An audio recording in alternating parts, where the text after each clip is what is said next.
اعوذ باللہ من الشیطان الرجیم بسم اللہ الرحمن الرحیم السلام علیکم ورحمۃ اللہ وبرکاتہ۔ امید کرتی ہوں آپ تمام خیر و عافیت سے ہوں گے۔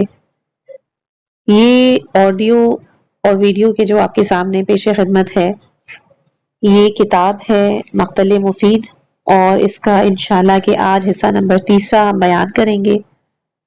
اس کا پچھلے جو میں نے ویڈیو ڈالی تھی وہ تینوں کرپٹ ہو گئی تھی، اور اس میں کچھ فالٹ ہو گیا تھا، جس کی وجہ سے ان کو ڈیلیٹ کر کے نئے سرے سے یہ بنانی پڑی، کیونکہ کتاب جو ہے وہ مسلسل آپ لوگوں کے لیے آتی جائیں گی، اور میں جتنا ڈیلے کروں گی اور اس کے لیے بہت زیادہ محنت لگ جاتی ہے، پیجز ان کے اسکرین شاٹ نکالنا، پھر ان کی دوبارہ سے کمپائلیشن کرنا، ویڈیو فارمیٹ میں ڈالنا، تو مجھے مناسب ترین طریقہ یہ لگا کہ میں آپ لوگوں کے لیے کتاب بھی سامنے ہو، اور آپ لوگوں کے لیے میں اس کے لیے اس کی اسکرین ریکارڈ کر کے آپ لوگوں کو پیش کر دوں۔ بہرحال چلتے ہیں بغیر کسی تمہید کے کتاب کی طرف۔ دشمن کی امام حسین علیہ السلام کو روکنے کی کوشش۔ جس وقت حسین ابن علی علیہ السلام مکے سے روانہ ہوئے تو یحییٰ بن سعید بن عاص نے کچھ لوگوں کے ہمراہ کہ جنہیں حاکم مکہ عمر ابن سعید نے بھیجا تھا، اور طے یہ پایا تھا کہ امام حسین علیہ السلام کو گرفتار کیا جائے۔ حضرت امام حسین علیہ السلام کا راستہ روکا اور کہا، لوٹ جاؤ، کہاں جا رہے ہو؟ حضرت نے ان کی کوئی پرواہ نہ کی اور اپنا سفر جاری رکھا۔ ان لوگوں نے راستہ روک کر تازیانوں کے ساتھ حملہ کیا۔ امام حسین علیہ السلام اور ان کے اصحاب نے ڈٹ کر مقابلہ کیا اور چلتے ہوئے تنعیم کے مقام پر پہنچ گئے۔ سفر کے لیے اونٹ کرائے پر۔ حضرت امام حسین علیہ السلام نے وہاں مقام تنعیم پر ایک قافلے سے ملاقات کی کہ جو یمن سے آیا تھا۔ آپ نے ان سے زیادہ راہ اور اپنے اصحاب کے لیے کچھ اونٹ کرائے پر لیے، اور اونٹوں کے مالکوں سے فرمایا کہ آپ لوگوں میں سے جو کوئی اپنے اونٹوں کے ہمراہ ہمارے ساتھ عراق آنا پسند کرے، ہم اسے پورا کرایہ دیں گے اور سفر کے دوران اس کے ساتھ اچھا سلوک کریں گے، اور جو کوئی راستے میں ہم سے علیحدہ ہو جائے گا اسے ہم اسی مقدار میں کرایہ دیں گے جس قدر وہ ہمارے ساتھ رہا ہو۔ یہ سن کر کچھ لوگ ان کے ہمراہ روانہ ہوئے اور کچھ نہ گئے۔ عبداللہ ابن جعفر کا امام علیہ السلام کے نام خط۔ عبداللہ ابن جعفر نے اپنے دونوں بیٹے اون و محمد کو ایک خط دے کر امام کی خدمت میں بھیجا۔ انہوں نے امام کے نام یوں تحریر کیا، اما بعد، میں آپ کو خدا کی قسم دیتا ہوں کہ جب آپ میرا خط پڑھیں تو اس سفر سے منصرف ہو جائیں، کیونکہ جو سفر آپ نے اختیار کیا ہے میں اس سے پریشان ہوں کہ آپ کو ہاتھ سے دے بیٹھوں گا، اور آپ کے اہل بیت پریشان ہوں گے۔ اگر آپ آج ہمارے درمیان سے اٹھ جائیں تو زمین کا نور بجھ جائے گا، کیونکہ آپ راستہ تلاش کرنے والوں کے لیے روشن چراغ اور مومنین کی امید ہیں، لہٰذا اس سفر میں جلدی نہ کریں، اس کے بعد میں بھی آپ تک پہنچوں گا، والسلام۔ عمرو بن سعید کا امان نامہ۔ عبداللہ بن جعفر عمرو بن سعید کے پاس گئے اور اس سے مطالبہ کیا کہ وہ حضرت امام حسین علیہ السلام کے لیے امان نامہ دے اور ان کا دل خوش کرے تاکہ وہ جس سفر پر نکلے ہیں واپس آ جائیں۔ عمرو بن سعید نے ایک خط لکھا اور اس میں آن حضرت کو نیک سلوک کرنے کا وعدہ دیا اور اطمینان دلایا کہ اسے ان سے کوئی غرض نہیں۔ انہیں وہ خط اپنے بھائی یحییٰ بن سعید کے ہاتھ امام علیہ السلام کی طرف بھیجا۔ یحییٰ اور عبداللہ ابن جعفر دونوں امام کی جانب روانہ ہوئے، اور جب عبداللہ ابن جعفر کے دونوں بیٹے امام کی خدمت پہنچے، عمرو ابن سعید کا خط حضرت کی خدمت پیش کیا اور بہت کوشش کی کہ آپ کو اس سفر سے روکے۔ سفر کو جاری رکھنے پر پیغمبر اکرم صلی اللہ علیہ وآلہ وسلم کی امام کو تشویق۔ امام حسین علیہ السلام نے فرمایا کہ میں نے رسول خدا کو خواب میں دیکھا کہ انہوں نے مجھے اس سفر کو جاری رکھنے کا حکم دیا ہے۔ ان دونوں نے پوچھا، خواب کیا تھا؟ حضرت نے کہا کہ میں نے وہ کسی کو نہیں بتایا اور نہ ہی بتاؤں گا یہاں تک کہ اپنے پروردگار سے ملاقات کر لوں۔ جب عبداللہ بن جعفر نا امید ہو گئے تو انہوں نے اپنے دونوں بیٹوں اون و محمد کو حکم دیا کہ ہمیشہ امام کے ساتھ رہیں اور جدا نہ ہوں اور ان کے ہمراہ مل کر جہاد کریں۔ عبداللہ بن جعفر یحییٰ بن سعید کے ہمراہ مکہ لوٹ آئے۔ امام عراق کی طرف روانہ ہوئے اور راستے میں کسی جگہ پر قیام کیے بغیر منطقہ ذات ارد تک پہنچے۔ امام علیہ السلام کا مقابلہ کرنے کے لیے ابن زیاد کی حفاظتی تدابیر۔ جب ابن زیاد کو یہ اطلاع ملی کہ حضرت امام حسین علیہ السلام مکے سے کوفے کی طرف آ رہے ہیں تو اس نے اپنی فوج کے سربراہ حسین بن نمیر کو بھیجا۔ اس نے قادسیہ کے مقام پر اپنا پڑاؤ ڈالا۔ قادسیہ سے غفان اور اس طرح قادسیہ سے قطقطانہ تک کے مقامات کو فوج سے پر کر دیا۔ وہاں پر گرد و نواح کے لوگوں کو بتایا کہ حسین ابن علی عراق آ رہے ہیں۔ جب حضرت امام حسین بطن الربا کی سرزمین میں مقام حاجز پر پہنچے تو قیس بن مصر سیبادی کو کوفہ بھیجا۔ البتہ یہ بھی بیان کیا گیا ہے کہ اس کے رضائی بھائی عبداللہ ابن یقطر کو بھیجا۔ البتہ ابھی تک انہیں حضرت مسلم ابن عقیل کے ساتھ پیش آنے والی صورتحال اور ان کی شہادت کی خبر نہیں پہنچی تھی۔ ان کے ہاتھ بھیجے گئے خطوط کا مضمون اور عبارت کچھ یوں ہے: امام حسین علیہ السلام کا کوفے والوں کے نام خط۔ حسین ابن علی کی جانب سے اپنے مومن اور مسلمان بھائیوں کے نام، السلام علیکم۔ میں آپ کے لیے اس خدا کی حمد و ثنا کرتا ہوں کہ جس کے علاوہ کوئی اور خدا نہیں۔ اما بعد، مسلم ابن عقیل کا خط مجھ تک پہنچ چکا ہے، جس میں انہوں نے آپ لوگوں کی نیک رائے، ہماری مدد اور ہمارا حق حاصل کرنے کے لیے آپ کے بزرگوں کے اتحاد اور اتفاق کی اطلاع دی ہے۔ لہٰذا میں نے خدا کی بارگاہ میں التجا کی کہ وہ ہمارے اس کام کو نیک قرار دے، اس شائستہ اقدام پر آپ لوگوں کو اجر عظیم عنایت فرمائے۔ میں 8 ذی الحجہ روز ترویہ منگل کے دن آپ لوگوں کی طرف روانہ ہو چکا ہوں۔ جب میری طرف سے بھیجا ہوا ایلچی آپ لوگوں کے پاس پہنچے تو اپنے کام جلدی سے نمٹائیں، کوشش کریں کیونکہ میں بھی انہی ایام میں آپ کے ہاں پہنچ جاؤں گا۔ والسلام علیکم ورحمۃ اللہ۔ جناب مسلم بن عقیل نے اپنی شہادت سے قبل 27ویں کی رات کو اور کوفے والوں نے بھی امام کے نام خط لکھا تھا کہ یہاں پر 1,00,000 تلواریں آپ کی مدد کرنے کے لیے تیار ہیں، لہٰذا تاخیر نہ کریں۔ قیس بن مصر سیداوی کی شہادت۔ قیس بن مصر سیداوی حضرت امام حسین علیہ السلام کا خط لے کر کوفے کی جانب روانہ ہوئے، اور جب وہ قادسیہ کے مقام پر پہنچے تو وہاں پر حسین بن نمیر نے انہیں گرفتار کر کے عبید اللہ ابن زیاد کے پاس بھیج دیا۔ عبید اللہ نے ان سے کہا کہ ممبر پر جاؤ اور جھوٹے امام حسین ابن علی علیہ السلام پر سب و شتم کرو۔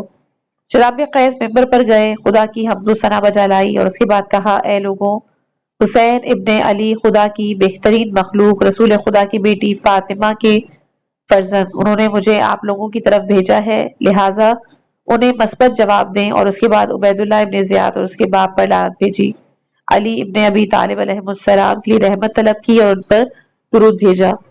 عبید اللہ نے حکم دیا کہ اسے قصر کے اوپر سے گرا دیا جائے۔ ان لوگوں نے ایسا ہی کیا کہ جس سے ان کے ٹکڑے ٹکڑے ہو گئے۔ نقل کیا گیا ہے کہ وہ قیس بن مصر سیداوی اس حالت میں زمین پر گرائے گئے کہ ان کے ہاتھ باندھے ہوئے تھے، جس سے ان کی ہڈیاں چور چور ہو گئی۔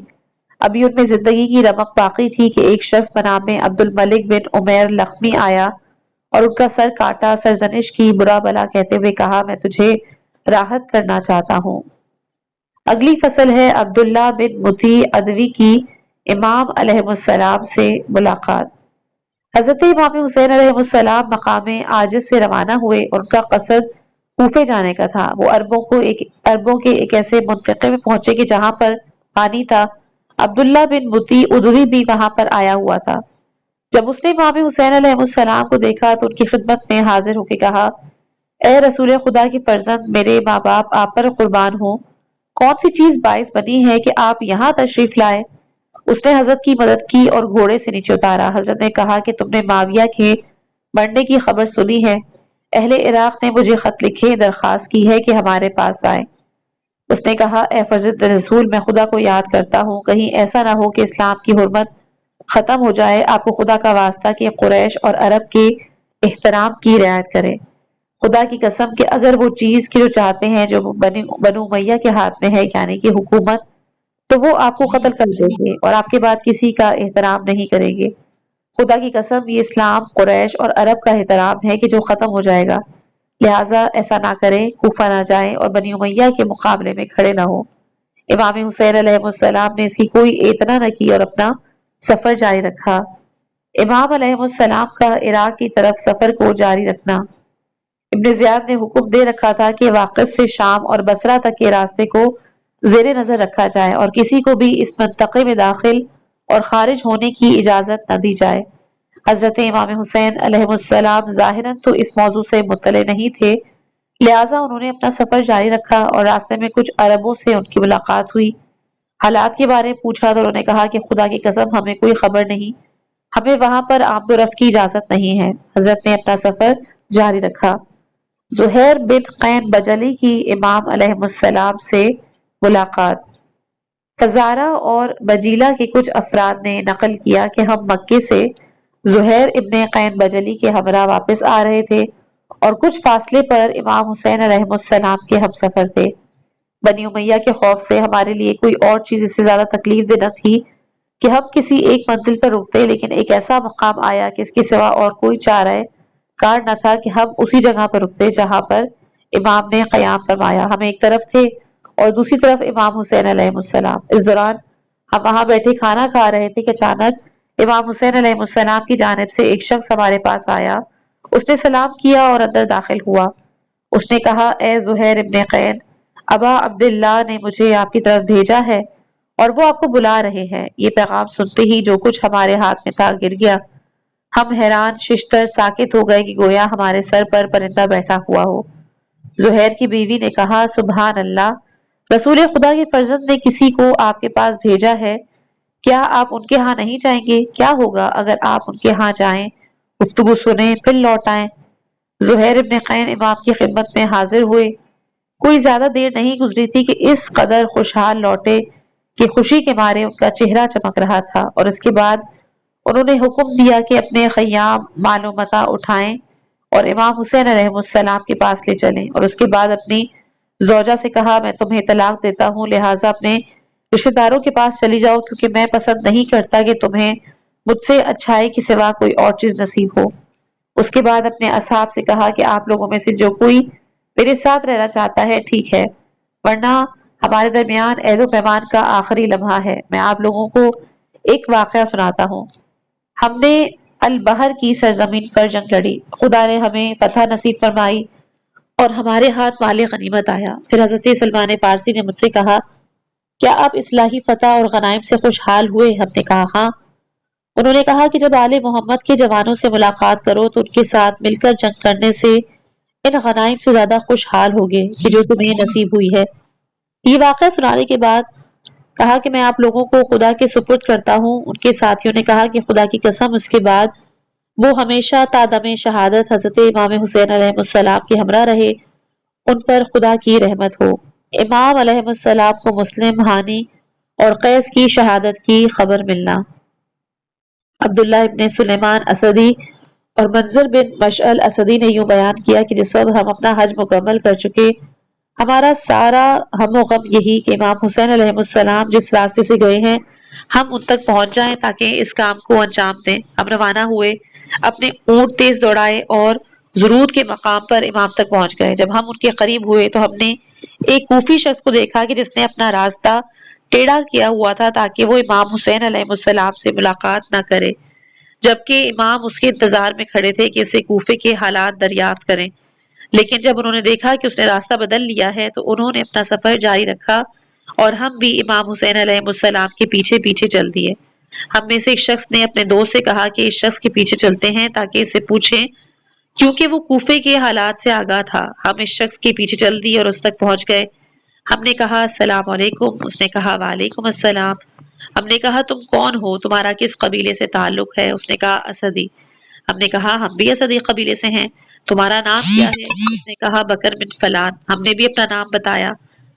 اس سے کہا، کوفے والوں کے متعلق کیا اطلاع ہے؟ اس نے کہا کہ جب میں کوفے سے نکلا اس وقت تک مسلم ابن عقیل اور ہانی ابن عروہ قتل ہو چکے تھے اور میں نے اپنی آنکھوں سے دیکھا انہی کے پاؤں میں رسیاں ڈال کر بازار میں کھینچ رہے تھے۔ ہم واپس آئے اور امام حسین علیہ السلام تک پہنچے۔ ہم ان کے ہمراہ شام کے وقت سالبیہ کے مقام پر پہنچے، پھر آن حضرت وہاں پر رکنے کے لیے اترے تو ہم ان کی خدمت میں حاضر ہوئے، سلام کی۔ انہوں نے جواب عنایت فرمایا تو ہم نے ان کی خدمت میں عرض کی کہ خدا آپ پہ رحمت کرے، ہمارے پاس ایک خبر ہے، اگر آپ چاہیں تو سب کے سامنے بیان کر دیتے ہیں، اگر آپ کی مرضی ہو تو تنہائی میں۔ حضرت نے ہماری اور اپنے اصحاب کی طرف دیکھ کے کہا کہ ہمارے اور ان کے درمیان کوئی پردہ نہیں۔ ہم نے عرض کی، کل عصر کے وقت ہم نے اس سوار شخص کو دیکھا تھا کہ آپ جس کے منتظر تھے، لیکن اس نے راستہ تبدیل کیا اور آگے نکل گیا۔ حضرت نے کہا، ہاں میں اس سے پوچھنا چاہتا ہوں۔ ہم نے عرض کی، خدا کی قسم ہم نے اس سے آپ کے لیے خبر حاصل کی ہے اور آپ کو اس سے بے نیاز کیا۔ وہ ہمارے ہی قبیلے کا ایک شخص تھا اور صاحب نظر، صادق اور عاقل، اور اس نے ہمیں بتایا ہے کہ جب میں کوفے سے نکلا اس وقت مسلم نے عقیل اور ہانی قتل ہو چکے تھے اور ان کے پاؤں میں رسیاں ڈال کر انہیں سربازوں کے بازار میں گھسیٹ رہے تھے۔ امام نے فرمایا،